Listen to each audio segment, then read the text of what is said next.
Isu alih fungsi lahan pertanian menjadi kawasan terbangun. Banyak lahan pertanian berubah menjadi permukiman. Hal ini mengganggu keseimbangan suhu ruang dan membuat kawasan terbangun semakin padat di wilayah yang seharusnya menjadi area pertanian. Isu integrasi struktur ruang belum optimal untuk pertanian.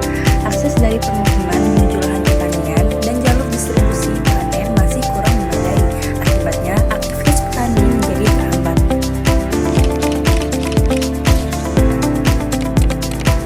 Isu pencemaran berpengaruh pada hasil panen. Di lapangan, petani merasakan sedikit perubahan hasil panen. Namun, temuan menunjukkan bahwa pencemaran yang ada tidak signifikan. Dampaknya masih ringan. Faktor cuaca, hama, serta kondisi lahan jauh lebih mempengaruhi produktivitas.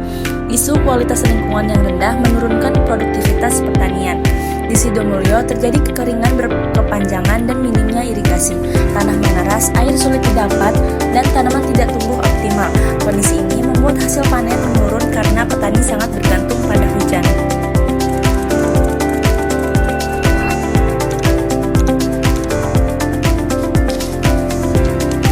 Isu belum optimalnya kondisi infrastruktur jalan dalam menunjang pergerakan masyarakat. Banyak ruas jalan di Sidomulyo yang masih rusak dan tidak beraspal. Kondisi ini memperlambat mobilitas masyarakat, terutama petani yang harus mengangkut hasil panen. Akses menuju fasilitas umum dan pusat ekonomi juga menjadi kurang efisien. Isu belum optimalnya penyediaan infrastruktur penunjang pertanian. Sarana penunjang seperti irigasi, drainase, gudang penyimpanan, serta alat petani modern belum merata.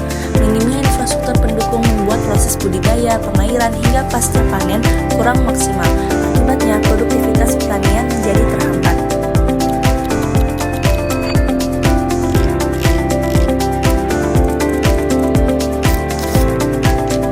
Isu yang pertama yaitu terbatasnya pendidikan dan inovasi teknologi pertanian.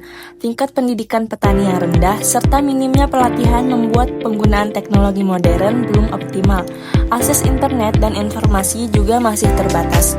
Isu yang kedua yaitu rendahnya partisipasi generasi muda dalam pertanian. Keterlibatan pemuda sangat rendah. Banyak yang tidak terjun langsung ke pertanian dan lebih memilih kerja di luar desa, sehingga regenerasi petani menjadi terhambat. Berdasarkan hasil survei lapangan dan wawancara dengan responden, temuan tersebut tidak terbukti. Data menunjukkan bahwa harga komoditas relatif stabil selama periode pengamatan, tanpa adanya penurunan signifikan yang dapat mempengaruhi pendapatan petani.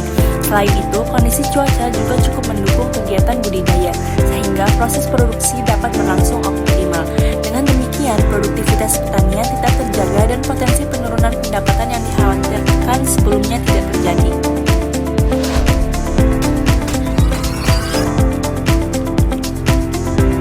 Isu dukungan pemerintah terhadap kelembagaan petani belum optimal. Distribusi bantuan seperti pupuk dan bibit belum merata dan belum sesuai kebutuhan petani.